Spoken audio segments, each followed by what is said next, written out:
안녕하세요. 김태훈의 현명한 투자자 방송 시작하겠습니다. 본 영상에서 다루는 내용은 투자 권유가 아니며 각 개인의 투자 판단에 대한 책임을 지지 않습니다. 별도 SN 채널 가입을 유도하거나 투자 권유 및 유료 리딩 서비스를 홍보하는 불법 사칭 계정에 유의하시기 바랍니다. 자, 오늘은 이 우크라이나 재건 사업에 대해서 좀 말씀을 드리겠는데요. 일단 재건을 하려면 전쟁이 끝나야 되기 때문에 이 종전 협상이 지금 물밑으로 이제 미국의 중재 아래 러시아와 우크라이나 또 이 유럽 간에 이제 이런 그 러시아 우크라이나 전쟁의 종전을 위한 협상이 이루어지고 있습니다. 그런데 지금 우크라이나는 일단 자기 영토를 빼앗긴 점령당한 상태이기 때문에 그 영토를 내놓으라고 요구하고 있고, 이 푸틴은 말 그대로 이 그 점령지 주민들이 주민 투표를 통해서 러시아에 편입되기를 벌써 의사 표시를 했기 때문에 이미 러시아 영토화 된 땅이라고 해서 결코 돌려줄 의사가 없다는 것이죠. 그런데 문제가 되는 건 이 영토 면적이 거의 이 우크라이나 전체 면적의 3분의 1 정도 되는 아주 넓은 영토라는 것이죠. 말 그대로 우크라이나가 우리 한국처럼 그 동서로 분할되는 건데요. 실제로 이런 분할에는 먼저 군사적으로 점령했던 크림반도도 포함되어 있습니다.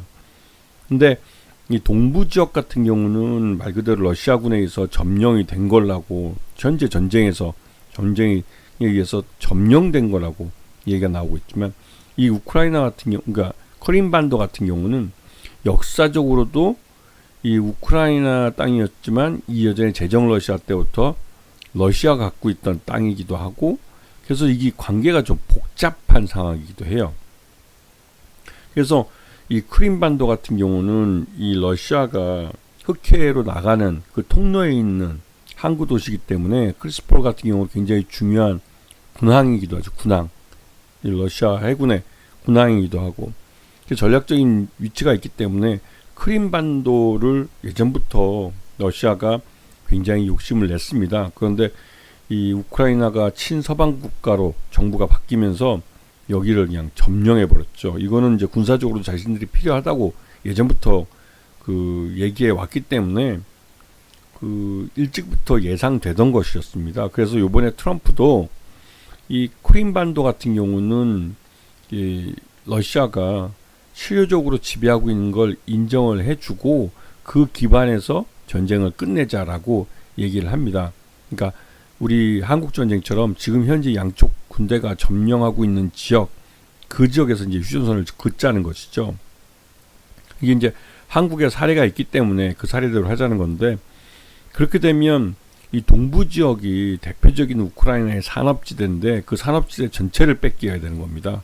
이 말뜻은 우크라이나 나라가 농업국가로 하루아침에 전락해버린다는 것이죠. 그것 때문에 우크라이나로서는 실제로 실효적인 영토를 할양해 주는 것 외에도 잃어버리게 되는 게 너무 많습니다.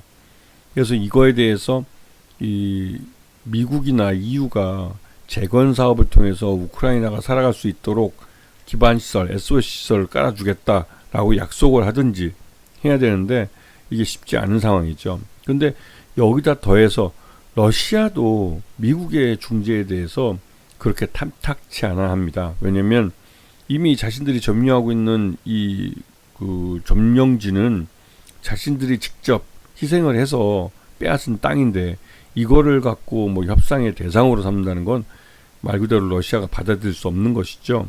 그러다 보니 이게 계속 폐행선을 걷고 있고, 트럼프는 자신이 취임하면 24시간 내에 러우 전쟁을 끝내겠다고 했지만 사실 지금 3개월이 지나도록 계속 전쟁이 계속되고 있으니까 이 트럼프도 체면이 안 쓰는 상황이 되고 있는 겁니다.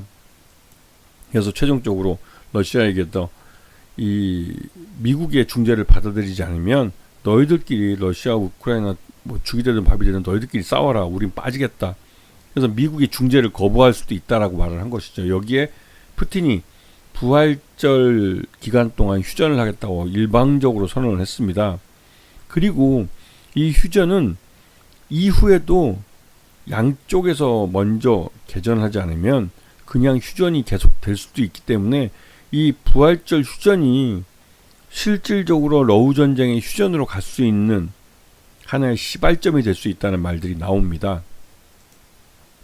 그런데 이렇게 따져보면 세계은행이 이제 산정한 우크라이나 재건 비용이 4천억 달러인데 지금 이게 2025년이 되면 이게 2023년에 그 평가를 한 거기 때문에 5천억 달러가 넘는다는 말들이 나옵니다. 그리고 뭐 연구 기관에 따라서 뭐 1조 달러까지도 얘기하기는 하는데요. 하여튼 이게 뭐 이 전쟁이 동부전선과 남부 쪽에 국한되면서 그래도 이게 어떻게 보면 이 고지전, 옛날에 그 한반도에 있었던 한국전쟁 때 있었던 고지전처럼 전선이 고착화돼 버린 그런 상황이기 때문에 더 이상 이제 이 후방의 민간인 지역의 피해는 많이 줄어들긴 한 것이죠. 그래서 지금 보시게 되면 우크라이나 같은 경우는 동부 지역 산업지대를 거의 전부를 빼앗겼어요. 그 가장 산업적으로 발전된 지역이 이쪽 동부 지역인데, 이 동부 지역이 옛날 소련 시대 때부터 이 집중적으로 산업화가 되는 산업화 벨트입니다. 근데 이걸 빼앗기고, 이 크리스폴 항구도 있는 이 크림반도도 빼앗기고, 그래서 거의 동쪽의 영토를 대부분 다 내주게 된 것이죠. 굉장히 광대한 영토인데요. 근데 이게 이제 문제점은, 물론 여기에 이제 그 흑해로 나갈 수 있는 그 공간이 좀 있긴 있지만, 이 항구를 빼앗겼다는 게 이 우크라이나로서는 이 흑해로 나갈 수 있는 길이 제한될 수 있다는 그런 우려도 있는 것이고요. 그런데 지금 현재 이 상황에서 이 실효적인 영토 지배를 인정하지 않고는 휴전 협상이 이루어지기는 어렵습니다. 그리고 무엇이 됐든 간에 일단 러시아가 일방적으로 이러한 이 부활전 휴전을 선포를 했고, 이에 따라서 양쪽 군이 뭐 총을 내놓고 잠시 쉰다면 휴전은 바로 재개되는 겁니다. 근데 뭐 지금 당장 들리는 말에 의하면 그 젤렌스키 대통령은 여전히 동부 지역에서 총성이 울리고 있다고 증언을 하고 있고, 그래서 실제로 러시아도 자신들이 먼저 공격하진 않지만 우크라이나가 공격해 온다면 반격은 할 것이다 라고 얘기를 하고 있어서 실질적으로 이 부활절 휴전이 제대로 지켜질지는 좀 의문이 들긴 하죠. 그런데 이제 일단 우크라이나 재건 특수가 이제 발생을 하면 우리나라 같은 경우는 건설 장비나 또 실제로 이제 그 SO 시설 중에 철도나 도로 이런 쪽에 이제 우리가 경험을 많이 갖고 있기 때문에, 통신도 마찬가지고요. 여기에 참여할 수 있는 대기업들부터 중소기업까지 쭉 줄 서 있는 상황이긴 하죠. 이미 HD 현대그룹 같은 경우는 현대건설기계와 현대인프라코가 우크라이나에게 그 이런 건설 장비를 한 10대 정도를 무상으로 기부를 하기도 했습니다. 그리고 이전에 우크라이나에서 이 건설기계 시장에서 현대건설기계와 현대인프라코가 시장 점유율 1위를 하기도 했죠. 그리고 이 실제로 우크라이나 지역의 철도 차량을 현대로템은 납품하기도 했습니다. 그리고 이런 전력망을 확충하는데 HD 현대일렉트릭이나 효성중공업이 갖고 있는 이런 전력기기들이 사용될 수가 있고요. 그리고 그 SG 같은 경우는 중소기업이지만 이미 이 우크라이나의 지방정부와 손잡고 도로 공사를 시작해 본 경험이 있습니다. 그리고 포스코 인터넷에는 우크라이나 곡물 터미널을 보유하고 있어서 여기서 이제 그 밀을 수입해서 이제 판매를 하기도 했죠. 그런 경험들이 있기 때문에 우크라이나 재건 사업을 벌어지면 우리나라 기업들이 곧바로 투입될 수 있는 이미 그런 경험과 인력을 갖고 있습니다. 그래서 예전에 윤석열 정부 때 이제 국토교통부가 이 우크라이나 날아가서 이제 재건 사업들에 대해서 서로 이제 합의를 본 내용들이 있어요. 그래서 이제 키우의 교통 마스터 플랜이나 뭐 스마트 시티 같은 것들 이제 이런 것들을 건설해주고, 이 공항이나 뭐 하수처리 시설, 그다음에 댐 같은 거, 대부분 다 SOC 시설이죠. 이런 쪽에 우리 한국 기업들이 들어가서 이런 사업을 하겠다. 그래서 이때 당시에 뭐 한 80억 달러를 뭐 저리에 그 저리로 이제 그 차관을 줄 수 있다. 뭐 이런 말들이 나왔던 게, 이런 사업들을 하는데 들어가는 돈이 우리 세금으로 지원이 될 수 있었다는 것이죠. 근데 지금 이 또 한 가지는 이제 이 우크라이나에 매장돼 있는 이 자원들에 대해서 미국이 우선 그 협상권, 즉 우선 채굴권을 달라고 요구를 했고, 그 채굴권을 처음에는 안 주려고 하다가 결국은 뭐 군사 무기도 공급을 중단하고 하니까 결국 우크라이나가 한 발 양보해서 그러면 이 광물 채굴권은 우선권을 주겠다 이렇게 됐는데요. 이 광물 채굴권 중에 히토류가 있는 부분은 이 동부 지역이 많습니다. 이제 동부 지역에서 이제 탐사가 완료됐고 매장량이 있다는 것을 확인한 그런 건데요. 이런 쪽에다가 지금 그 미군은 이런 광물 자원 그러니까 협상을 맺은 곳에다가 미군을 배치하겠다는 거예요. 미군을 배치하면 러시아도 함부로 공격을 못합니다. 미군을 공격하게 되면 미국은 그에 대해 즉각적으로 그러니까 반격을 하게 되고 그렇게 되면 러시아와 미국의 전쟁이 될 수도 있기 때문에 미군이 우크라이나에 주둔하면 러시아도 함부로 공격을 못하게 되는 것이죠. 그건 곧 이 러우 전쟁이 휴전으로 곧바로 갈 수도 있다는 그런 이야기도 됩니다. 자, 그리고 이러한 것은 히토류를 가지기 위해서 미국이 그린란드, 덴마크령으로 되어 있는 그린란드를 뭐 매수를 하든 강제로 병합을 하든 그러려고까지 하고 있다는 것이죠.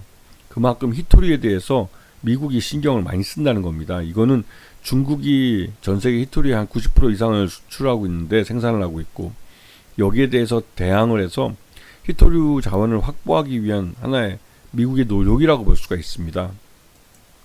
그래서 지금 우크라이나가 이 무기도 이제 미국이 제공하지 않겠다고 하니까 이제 광물 협상에 양보를 하겠다 하고 이제 나서가지고 이 광물 협상 체결이 임박해지고 있습니다. 그럼 임박하게 되면 이 광물이라는 미국의 자산을 지키기 위해서 미군이 우크라이나 영토에 파견될 수 있다는 말들이 나오는 것이죠. 자, 그래서 현대중국 같은 경우는 HD 현대건설기계 여기를 통해서 이 러시아 재건 사업에 뛰어들겠다는 것이고요. 그다음에 전진건설 로봇 같은 경우도 말 그대로 러시아 대도시 개발, 건물, 고층 건물 같은 개발할 때 여기에 참여를 하겠다고 하고 온 겁니다. 그리고 SY 스틸텍 같은 경우는 이게 이제 갖고 있는 자신들의 이제 이런 모듈라 주택 이런 것들을 갖고 러우 전쟁 피해 지역에 진출을 하겠다는 것이고, 이 대동 같은 경우는 전형적인 농기계 회사입니다. 그래서 이 농기계들을 갖고 우크라이나의 농업 생산량을 증가시키고 그에 따라서 이런 복구 비용을 스스로 벌 수 있게 해주겠다는 것이죠. 그래서 우크라이나 재건 사업 관련주들을 보면 다양한 상장사들이 있습니다. 그렇기 때문에 이런 회사들이 나름대로 실제로 이 사업이 벌어지면 하청을 통해서 한국 기업들이 수출할 가능성이 높아진 것이죠.